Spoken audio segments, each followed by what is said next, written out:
Continuamos en CBN Noticias. Está con nosotros Richard Morris Riofrío, colega y destacado escritor, que esta publicación Rosalba de Altagracia la estamos viendo en diversos festivales en diversas partes del mundo. Richard, bienvenido a CBN, muy buenos días. Es un gusto, Rolando, estar aquí en tu programa y un saludo para toda la gente que está en sintonía. Muchas gracias. Hablemos un poco de Rosalba de Altagracia. ¿Quién es Rosalba de Altagracia? Bueno, Rosalba fue mi madre. Ya. Una mujer que sacó adelante a 6 hijos y que evidentemente supo afrontar el tema de ser una madre valiente, una madre empoderada. Entonces ella desafortunadamente físicamente partió hace 2 años. Hace 2 años. Sí, efectivamente. Y yo estaba escribiendo una obra, de hecho, en homenaje a la mujer peruana. Ya. Pero justo fallece ella y tuve que cambiar la trama y ya prácticamente incorporar algunos elementos y algunos personajes de familiares, ¿no? Porque es una así nace, digamos. Sí, sí, sí. Así nace esta entrega literaria. Sí. Que como elementos, digamos, particulares, ¿cuáles serían? Por ejemplo, si bien es cierto, hay una desconstrucción de la sociedad, porque se habla de todo, de celos, envidias, amor,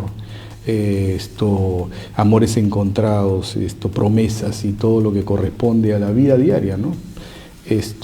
Nosotros tratamos de que la trama se desarrolle, por ejemplo, en el lugar donde nació ella, que fue Ayabaca. En Piura, en la zona altoandina. Lugar de mucha fe, ¿no? Totalmente, justamente ellos le rinden siempre devoción al señor cautivo de Ayabaca, que hace un par de días fue su fiesta universal, y también a la Virgen María. Hay una travesía, ¿no? Sí, estoica que a la Virgen del Pilar, que es prácticamente la patrona de Pacaipampa y Ayabaca, y por supuesto al Corazón de Jesús, ¿no? Gente muy devocional. Ahora, Rosalba de Altagracia, está claro, es la autora de Tus días, sí, sí. Un tema coyuntural, nace esta entrega literaria, pero digamos, ¿cuáles son los elementos resaltantes en la estructura narrativa? Entiendo que es algo biográfico, ¿correcto? Sí, no, digamos que es una novela histórica de ficción. Okay. Hay mucha historia, hay mucha ficción, hay algunas cosas obviamente personales y familiares que se disfrazan con algunas que un poco situaciones. Que la magia, como dice Ribeiro, es que lo verdadero parezca ficticio y lo ficticio parezca real, ¿no? Efectivamente, justamente nosotros, seguidores del realismo mágico, por ejemplo, y viene al caso destacar la figura de Elena Garro, que fue una mexicana que creó el movimiento, pero era esposa de Octavio Paz, que era el premio Nobel. Entonces te entenderás que ella estaba relegada, pero que muchos novelistas de primer nivel como García Márquez, como el autor de Pedro Páramo, también Juan Rulfo, por ejemplo, siguieron este tipo de género, y es el que a mí también me gusta mucho, ¿no? Entonces hay mucha influencia de ellos. Ahora va por una segunda edición, ¿no? Sí, justamente. Eso significa que ha sido un éxito, lo cual es bastante decir en estos tiempos donde la gente cada vez lee menos, es la verdad. Sí, afortunadamente ha tenido bastante receptividad, porque, como te decía, el tema histórico llama mucho la atención, ¿no? Hay gente que no conoce, por ejemplo, las bondades y los recursos turísticos de Ayabaca y Pacaipampa. Por ejemplo, ahí está el Capacñán, o tenemos el complejo arqueológico Aipate, que es una cosa impresionante, que el día que realmente se ponga en valor, la gente va a dudar si va a Machu Picchu o va a Ayabaca, porque realmente es impresionante. El otro atractivo, por ejemplo, que justamente se menciona mucho en la novela, es la bromelia. La bromelia es una flor que no hay aquí, solamente en esos lugares. Y que Humbertito, uno de los protagonistas... ¿Hijo de Rosalba? No, el exnovio, el primer novio de Rosalba. Él fue el que a través de una bromelia llega a ella y la trata de convencer en que sea su novia. Luego, lastimosamente, Humbertito tiene que venir a Lima a estudiar medicina, y ese lapso que se pierde en el tiempo lo aprovecha George, que la vía real era mi padre. Y en ese momento George, mi abuelo, tenía una factoría y tenía 10 colectivos. Y él se hacía maña para agarrarse el colectivo, era un Chevrolet, y tú sabes que en esa época tener un Chevrolet era una maravilla, era una atracción. Entonces George llega a Rosalvita, pero a través de la hermana de Rosalba, de Aida, que es la que prácticamente... ¿Mediados del siglo pasado? Sí, efectivamente. Es más o menos, estamos hablando de 1955 aproximadamente. porque los padres de Rosalba vienen de España directamente, la familia Riofrío. En la novela se les llama de los Ríos. Y te hacía referencia que Hernán Romero era muy parecido al abuelo, ¿no? Justamente con quien estamos grabando. ¿Y que lo conociste personalmente en Adán Premio o ya lo conocías anteriormente? A quien conocía ya y que también me llamó la atención es a doña Aide, ¿no? Aide Cáceres. Sí, porque yo tenía un pariente mío que era muy amigo de la familia de ellos, de los Victoria también, que era Juan Moreno Martí. Ya. Era mi tío directo, ¿no? Y él era actor también, actor de radionovelas y que había... Quería hacer un paréntesis por algo muy particular que me llama mucho la atención. Tú y tu hija están compartiendo roles literarios y ganando palmarés muy importantes. Háblame un poco de eso. Bien, la famosa es mi hija. Yo soy el papá de. Qué bueno. Antes era la hija de, ahora yo soy el papá de. Kiara tiene 12 años y evidentemente su obra, que es Érase una vez en More, que es una historia de emprendimiento y empoderamiento femenino. Esto ha logrado, por ejemplo, tener mucha captación, incluso ha sido llevada recientemente. Tiene 12 años. Sí, claro, eso no lo he hecho ahora. Digamos que tiene una inquietud literaria de los 9, 8 años, sí, supongo, porque este es un trabajo terminado a los 12. Sí, ella lo comenzó a los 10 y lo terminó a los 11, pero recién ve la luz casi cuando iba a cumplir los 12 años. Igual, sumamente prematuro. Sí. Estas cosas deberían de saberse un poco más. No todo es malo en el Perú. Hay cosas muy interesantes por contar, y una de esas, por eso quería que te explayes un poquito más. Sí, como te digo, Kiara, el libro de ella también está en segunda edición. Ella también ha estado en la Feria Internacional del Libro de Buenos Aires, hemos estado juntos en Quito, Ecuador. Ella recibió el encargo y la designación como mensajerita por la paz de la ONU. Eso es lo que yo no entiendo. Hay una niña de 12 años que está cruzando fronteras con su trabajo literario. ¿Y dónde están los medios de comunicación? Por Dios, porque tú y yo somos comunicadores, sabemos que esto es noticia aquí, en la China, en Calcuta o en donde sea. Y verdaderamente a veces creo yo que nosotros mismos nos disparamos a los pies, no sacando la industria cosas. Nosotros en CBN, si tú revisas el sistema informativo, solemos informar mucho sobre triunfos de deportistas, por ejemplo, que se sacan medallas, ganan torneos y no se ve en otros medios de comunicación. En todo parece ser fútbol. En el tema cultural también, a veces hay jovencitos y escolares que ganan premios de matemática muy recurrentemente en el extranjero y no salen en ningún medio de comunicación. Pero déjame decirte que tenemos que agradecer, por ejemplo, a la gente de Canal 9, a la gente de Canal 7, a la gente de Radio Nacional. Sí ha habido entonces. Sí. CBN mismo, que nos ha estado apoyando mucho. Y hay que ser agradecidos. Ellos también, algunos medios escritos y radiales también que han estado apoyando. Y eso conllevó a que ella pues ya esté, no solamente, ya la están editando en Argentina también.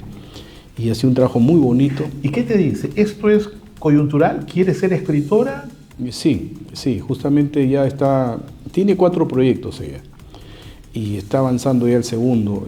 También hay que agradecer a algunas organizaciones como el Congreso, el Parlamento, la misma Municipalidad de Lima que la ha distinguido. Pero entre nos, ha habido gente moviéndose para eso. Sí, por supuesto. Porque esto solo, a lo que voy yo, es que solo debería aflorar. Pues, ¿no? Obviamente lo natural. Claro, tú te encuentras, y eso no va a pasar. Tú te encuentras en otros países, por ejemplo, Argentina mismo, ¿no? Que las figuras infantiles y juveniles son resaltadas en primer nivel. Lastimosamente aquí no, aquí hay que luchar contra todo. Es cierto. Y el proyecto inmediato después de esta segunda edición es otro trabajo, otra entrega literaria. Sí, Kiara se llama, ¿no? Kiara Morris Rodríguez. Sí. Ella lo que está haciendo, creo que va a ser una novela de ficción, me parece la segunda la que va a hacer. Cuando tú te dices eso, noto una respetable distancia de su trabajo. O sea, no es que eres el papá que está viendo qué es lo que está haciendo, sino le das la libertad para que ella corra sola. Creo que es muy saludable eso, ¿no? Incluso en algunas entrevistas ella nos pide por favor que nos quedemos fuera. No nos permite decirles absolutamente nada, porque hay gente que piensa que es prefabricada, y no es así, porque ella tiene sus propias decisiones y sus propias ideas. Claro, noto con lo que me acabas de decir, ¿no? Porque veo que ella está corriendo sola con el proyecto. Y cuando hay independencia así, alguien de tan corta edad, pues hay que dejarla, ¿no? Por supuesto, sí, porque hay gente que la parametra o le da indicaciones y está continuamente, y eso les hace daño, porque al final llega un momento de hastío, y eso es lo que nosotros pretendemos que no suceda. Exactamente, porque finalmente sigue teniendo 11 años, o sea, digamos que dentro, te lo digo porque nosotros hemos trabajado muchos años con talleres para niños y adolescentes desarrollándolos en las artes escénicas, y era eso, ¿no? El compromiso en la medida que tengan la libertad de querer hacerlo. Porque ya cuando hay un esquema rígido y draconiano, ya el tema cambia y le quitas la edad y el disfrute de lo que están haciendo, ¿no? Y justamente cuando estábamos en la Feria Internacional del Libro de Buenos Aires pasó un hecho interesante, ¿no? Estábamos comprando libros, obviamente. Yo soy seguidor también de un gran escritor argentino que acá no se conoce mucho. Él hace las aguafuertes porteñas, etc. Yo estaba buscando literatura de él y resulta que a ella le traen unos libros infantiles y ella dijo, no, yo quiero Freud. Se compró el libro de Freud porque ella quiere ser psicóloga.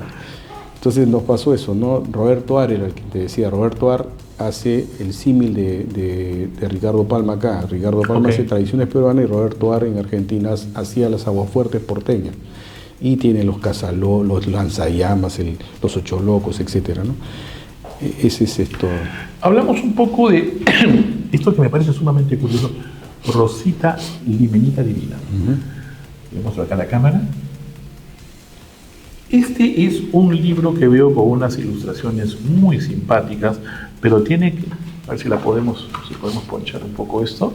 Hay ilustraciones muy curiosas, muy simpáticas acerca de la vida de Santa Rosa de Lima, pero lo realmente importante, no menos importante que sea lo anterior, pero entrevista a Santa Rosa de Lima, primera flor de santidad de América. Y acá vemos a Richard entrevistando a Santa Rosa de Lima. Cuéntanos un poco el detalle. Sí, lo que pasa es que el año 2015, por ejemplo, yo te hacía referencia a que soy rosista, soy devoto de Santa Rosa y que tengo uso de razón. Y le quería brindar un homenaje a ella, ¿no? Porque, dicho sea de paso, me llamó la radio para el padre Javier Abando para colaborar con él en la emisora que lleva el nombre de ella. Y de ahí nació la idea de poder hacerle un homenaje como corresponde. Entonces dije, le voy a hacer una entrevista. Pero una entrevista en la que ella se pueda defender ante sus críticos, porque la gente dice que está loca, que está desquiciada, y lo que ella le estaba diciendo a la gente es que si tú me miras con ojos de actualidad, posiblemente, pero si tú me miras con los ojos de esa época, te vas a dar cuenta que todos los que querían ir por el camino de santidad tenían que hacer eso. Fue una entrevista objetiva, con matices inquisidores. Totalmente, te voy a pasar el audio. ¿Ya? Yo sé que tú rápidamente vas a darle otra vuelta, y es una cosa impresionante por las cosas que ella dice. Por ejemplo, Santa Catalina de Siena era su mentora. Ella pues era la doctora de la iglesia, ¿no? Y ella la seguía mucho, Santa Catalina de Siena. Entonces los latigazos en esa época significaban liberar almas del purgatorio. El cilicio, que era una cobertura que tenían ellos, era cuando tenían algún deseo se lo jalaban y obviamente se les pasaba. Claro, es muy cierto, la respuesta tiene bastante lógica, ¿no? Tal vez con ojos actuales, pues habría ciertos matices no muy ortodoxos, pero si lo vemos desde atrás, desde aquella época, tiene bastante lógica. Totalmente, ¿no? San Martín de Porres, San Juan Macías, el que me nombres, hacía lo mismo. ¿Y quién es la persona? Porque acá de espaldas se supone que está Santa Rosa. Si pueden apreciar. ¿Quién es la persona que está aquí? No, es una hermana que le dije por favor que... Pero ella responde. Sí. Digamos que estuvo preparada para las respuestas y todo. Sí, conoce la vida de Rosita. Entonces, claro. Para nosotros es sencillo porque, por ejemplo, ahí tú vas a ver de que se hablan de los 9 milagros canónicos por los cuales a ella la suben al altar, ¿no? La declaran santa.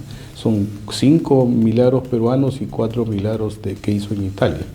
Entonces, y hay varias cosas, el sueño de Petituar, que Petituar reza a Lima en plena toma de los chilenos de Lima, y estaban saqueando y incendiando, y él escuchaba la voz de Rosa que le decía, ve a Lima, ve a Lima.